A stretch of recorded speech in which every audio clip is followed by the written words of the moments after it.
Lyca productions, பசங்க productions இணைந்து தயாரித்து ஜெயராம், ஊர்வசி நடிக்கும் பரிமளா அண்ட் கோ ஜூன் 5 முதல் திரையரங்குகளில். சம்மர் வந்தாச்சு. What's your plan for this holiday? எங்க கிட்ட விட்டுருங்க, நாங்க பாத்துக்கிறோம். GT Holidays, South India's #1 travel brand. உங்கள் லலிதா ஜுவல்லரி நம்ம போரூருக்கு வந்தாச்சு. பிரம்மாண்ட திறப்பு விழா சென்னை போரூர் மெட்ரோ அருகில் ஆர்காட் ரோடு. திறப்பு விழா சந்தை மார்க்கெட்டிலே குறைந்த சேதாரத்தில் மேலும் 1% குறைவு. எவனோ கருப்பு கார்ல 6 பேர் வந்தானுங்களா? ஐயோ, என் புள்ள சிரிச்சுக்கிட்டு நின்றுச்சா ஸ்கூட்டில ஏறதுக்கு. என் புள்ள இறந்து என் புள்ளைய வானத வாங்குறாடுகளே. விழுப்புரம் மாவட்டம் அணிச்சங்குப்பம் இலங்கை தமிழ் அகதிகள் முகாமில் வசித்து வரும் மேரி ஸ்டெல்லாவின் இளைய மகள் 18 வயதான யான்சி 12ஆம் வகுப்பு தேர்வை முடித்து கல்லூரியில் சேர்வதற்காக காத்திருந்த யான்சி கடந்த சில மாதங்களாக இன்ஸ்டாகிராம் மூலம் சென்னையை சேர்ந்த பௌசியா, தீபிகா ஆகியோருடன் பழக்கம் ஏற்பட்டது. இந்நிலையில் கடந்த மே 19ஆம் தேதி பௌசியாவை சந்திக்கும் நோக்கில் யான்சி சென்னைக்கு வந்து அவரது வீட்டில் தங்கினார்.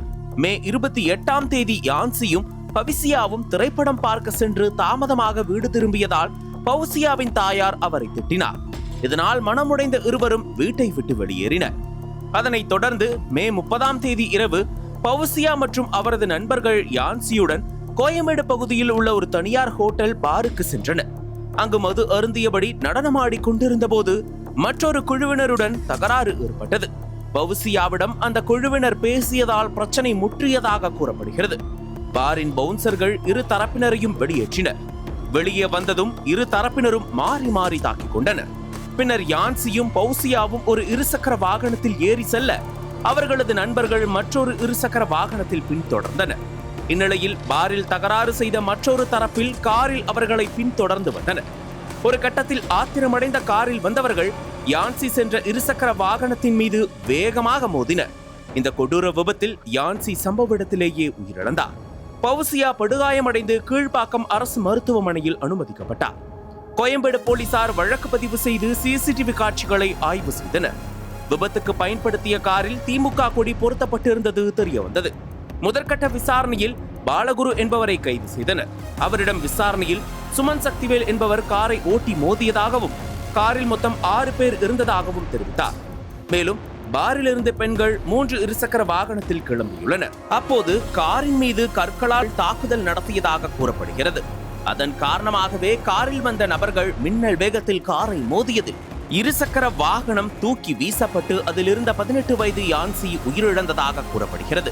அதன் பின்னர் காரில் இருந்த திமுக கொடி மற்றும் நம்பர் பிளேட்டை கழட்டிவிட்டு தப்பியோடியதும் பின்னர் காரை கோயம்பேடு பூண்டி மார்க்கெட்டில் நிறுத்திவிட்டு சென்றதும் விசாரணையில் தெரிய வந்தது. இதுவரை பாலகுரு, கிஷோர், குமார், சுமன் சக்திவேல், விமல், மோகன் சுந்தரம், ராகுல் ஜோஷ்வா உள்ளிட்ட 7 பேரை போலீசார் கைது செய்துள்ளனர். விசாரணையில் நடனமாடும் போது இடுப்பில் கைப்பட்டதால் தகராறு ஏற்பட்டு அது கொலையில் முடிந்ததாக கைதானவர்கள் வாக்குமூலம் அளித்துள்ளனர். மேலும் கைதான முக்கிய நபர் சுமனின் மாமா முன்பு முக்குளத்தோர் புலிப்படை அமைப்பில் இருந்ததால் காரில் திமுக கொடி பொருத்தப்பட்டதாக அவரிடம் போலீசார் தெரிவித்துள்ளனர். தடயவியல் நிபுணர்கள் சம்பவ இடத்தில் இருந்து ரத்த மாதிரிகள், பைக் உதிரி பாகங்கள், காரில் இருந்த ரத்த மாதிரிகள் உள்ளிட்டவற்றை சேகரித்து ஆய்வு செய்து வருகின்றனர்.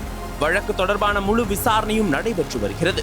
இதனிடையே மதுவிலக்கு ஆயத்திருவை துணை ஆணையர் மணிகண்டன் உத்தரவின்படி சம்பவத்திற்கு காரணமான பாருக்கு போலீசார் சீல் வைத்துள்ளனர். நக்கீரன் டிவிக்கு சப்ஸ்கிரைப் செய்யுங்கள். உங்கள் ஆதரவே எங்கள் பலம். ஆசிரியர்களுக்கு நண்பனாகவும் மாணவர்களுக்கு ஆசானாகவும் திகழும் தேர்வு வழிகாட்டி. ஒவ்வொரு பாடத்திற்கும் அனுபவமிக்க ஆசிரியர்களின் துல்லியமான தெளிவான விடைகள். CNC இருக்கு, தேர்வு பயம் எதற்கு? இது தீரன் பப்ளிஷிங் ஹவுஸ் விற்பனை வெளியீடு.